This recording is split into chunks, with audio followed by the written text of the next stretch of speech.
katanya sampai minta-minta makan ke rumah warga, kok nggak tahu diri. Dari dulu itu ya. Buset, kalau kabur dari PD ke Dumai kan, itu sekitar 9 hari ya. Mana cara mereka?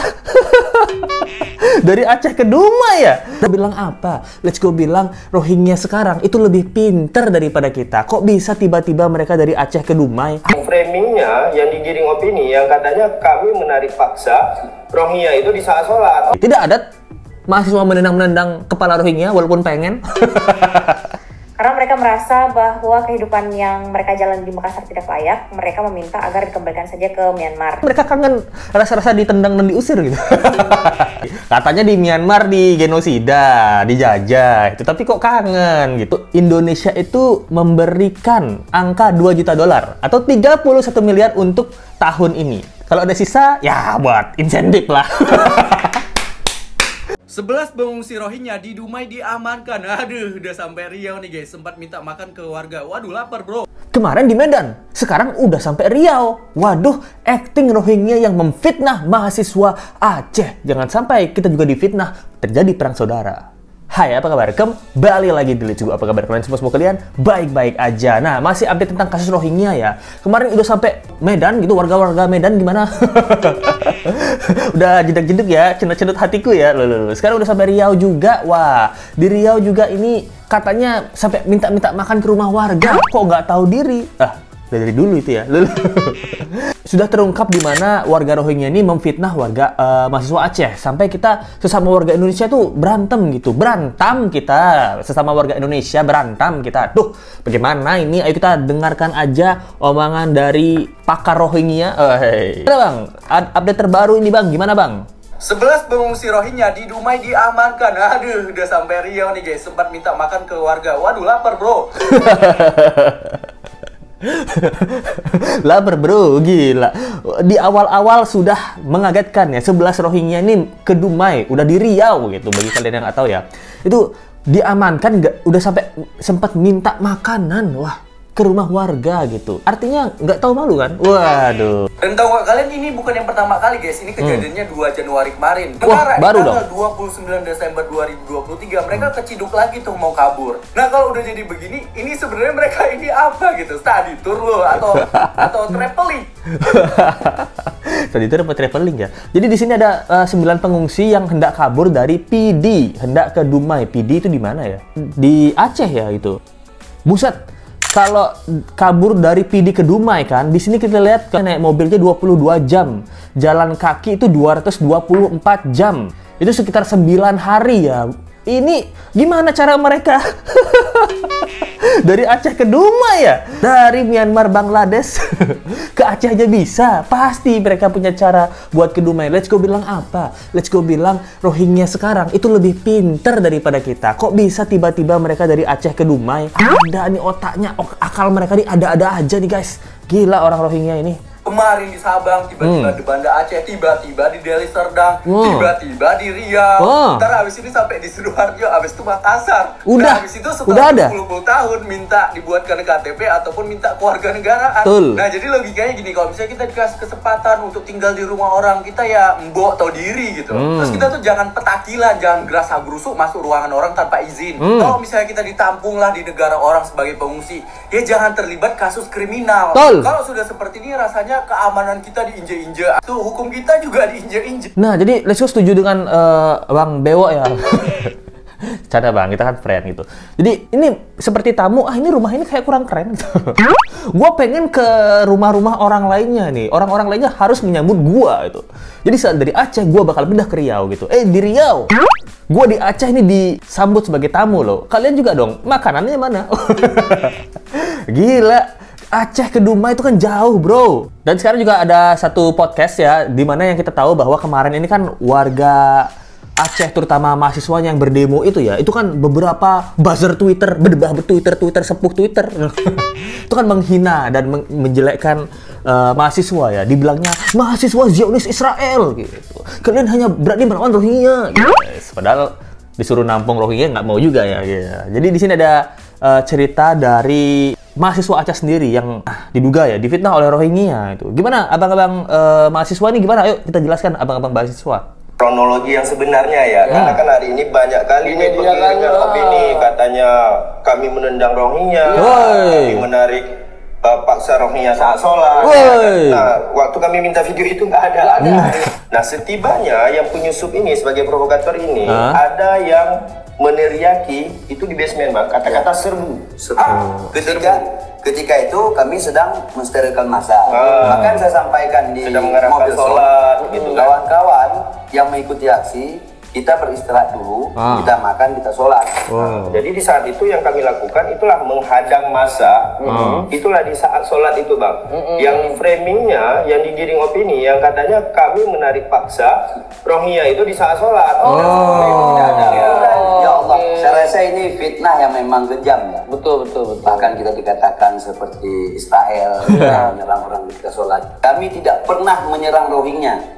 Bahkan kami mahasiswa memberikan ruang mereka jalan. Nah, itu guys. Jadi warga mahasiswa ini memberikan mereka jalan. Nah, kita lihat kan, Let's Go udah bilang dari kemarin, itu emang berdebah suuzon aja. Dari video ini aja kita lihat kan, bagaimana mahasiswa ini memberikan jarak untuk Rohingya untuk jalan, walaupun ada sebelnya ya. Ada yang bilang, kembali saja ke negaramu. Tapi saya tidak punya negara. Gitu ya. Jadi kita lihat di video ini, nah di video-video Let's Go yang udah Let's Go tampilin di video sebelumnya, itu dimana mahasiswa menyiapkan mobil-mobil untuk pengungsian warga Rohingya. Nah, dibantu naik ke atas mobil. Tidak ada mahasiswa menendang-menendang kepala Rohingya walaupun pengen. Pasti dia pengen dia.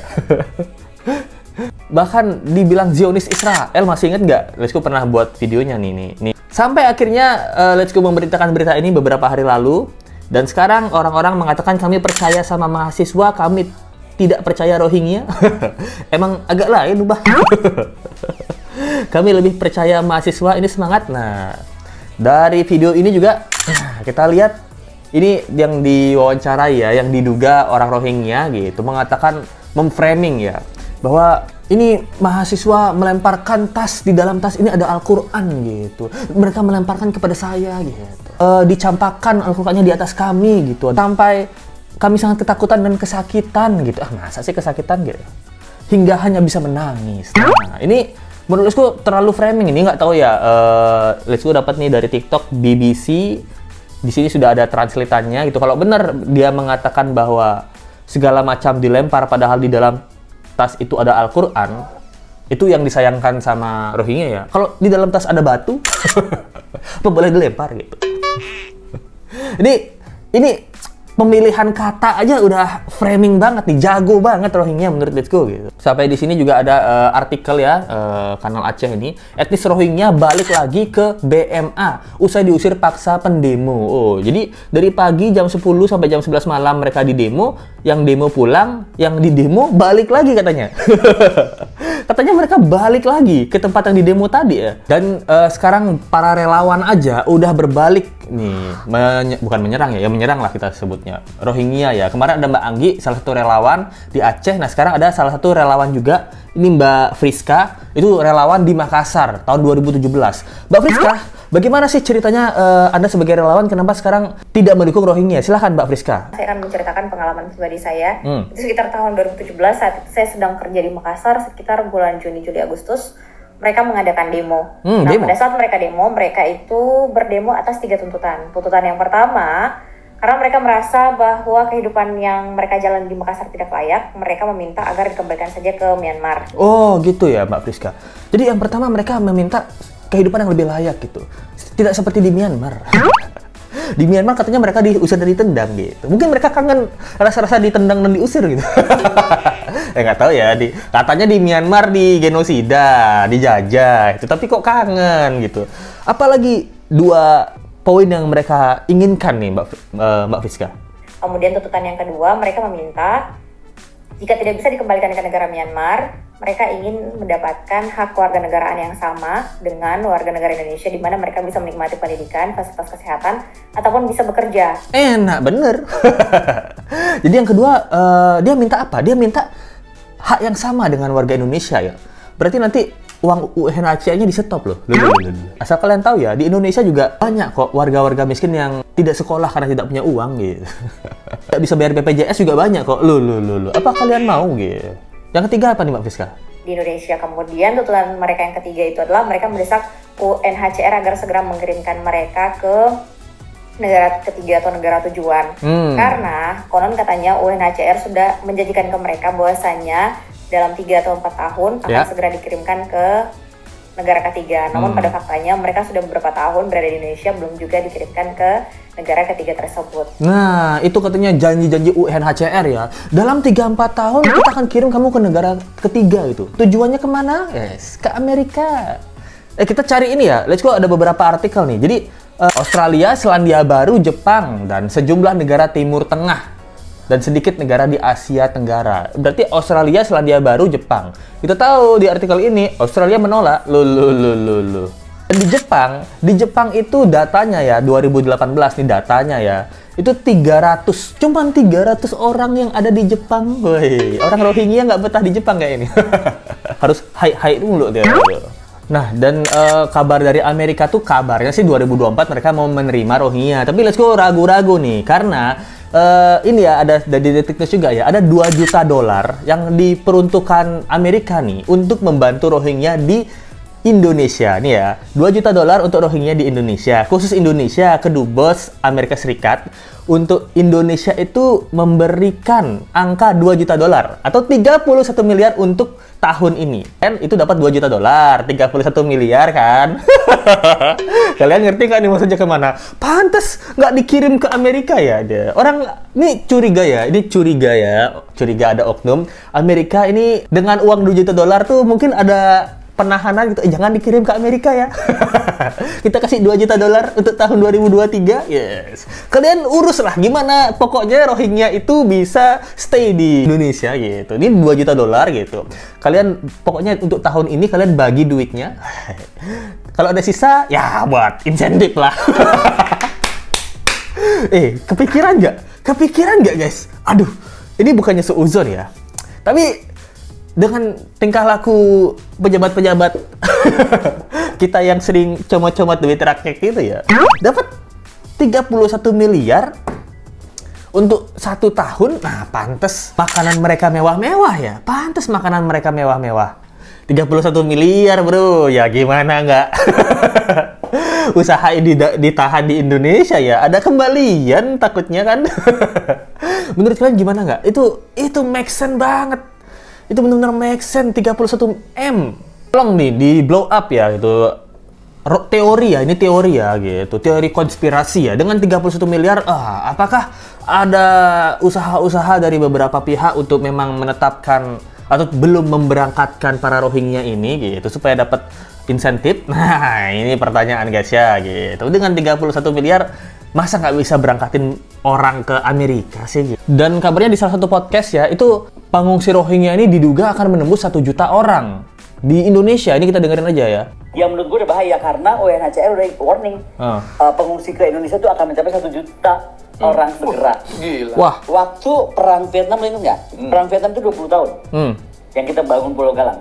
Iya. Tahu nggak total 20 tahun kita cuma terima berapa orang? Lupa, gue ke Pulau Galang dulu menampung pengungsi Vietnam ya. Oh iya, gue pernah ke sana, sampai sekarang masih keurus di Pulau Galang itu. Orangnya ada nggak? Orang Vietnam masih ada? Udah lama nggak ada. Gini, waktu perang Vietnam 20 tahun, pengungsi ke Pulau Galang itu 250.000 orang.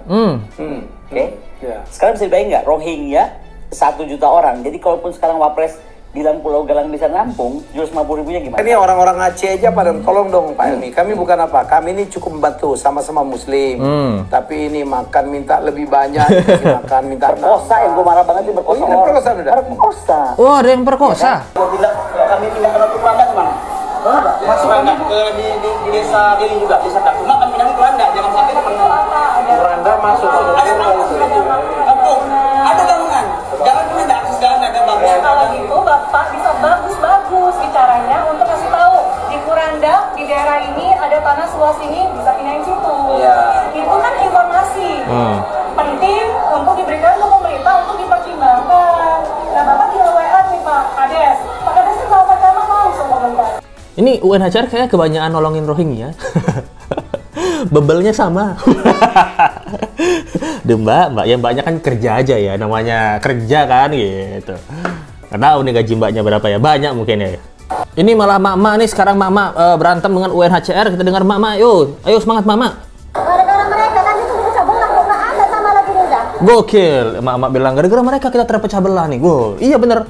Segitu banget sih membela Rohingya nih Bapak UNHCR. Yang dikhawatir sama mamanya karena katanya infonya dapat dari sosial media, katanya kan gitu kan, katanya dapat infonya. Sebenarnya kami dapat info itu bukan hanya dari sosial media, keluarga kami pun yang di Aceh ada.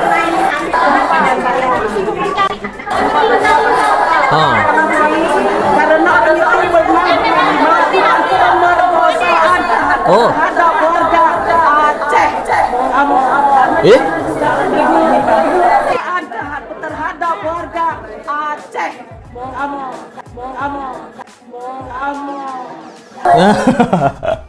Jadi ibu ini mengatakan, ditanya ya sama UNHCR ya, emang ada berita apa? Apakah mereka mencuri gitu? Saya yang jawab ya, ada ini dari Tribun ya, warga resah Rohingya melanggar adat dan mencuri kelapa. Nah, mencuri kelapa meresahkan kan? Nah, Rohingya BAB ditambah udang, nah bikin kerugian warga gitu. Terus Mama Rohingya bilang itu bohong. Nah di sini juga ada nih aksi kriminal imigran Rohingya di Aceh, narkoba hingga perkosa. Duit dari mana narkoba? Perkosa anak di camp. Jadi menurut UNHCR, detik.com ini hoak, bohong, detik.com perkosa anak di camp. Ya. Warga negara Rohingya ditangkap. Itu bohong berarti, Aduh, memang susah ya itu. Karena orang lagi kerja kan, ya memang tuntutan perusahaan ya gimana ya. Saya nggak menyalahkan mbak-mbak UNHCR ya, namanya juga kerja ya, bukan bosnya kan. Jadi menurut kalian gimana guys tentang kasus kali ini guys? Udah dari Medan, di Riau, minta makan ke warga. Tipe-tipe orang yang bebel itu yang pertama UNHCR, yang kedua adalah fans MU. Maaf fans MU. Canda ya. Itu dia yang bisa saya sampaikan. Thank you banget teman-teman. Jangan lupa like, comment, share, dan subscribe video ini. Kita ketemu lagi di video berikutnya. Sampai jumpa lagi. Bye.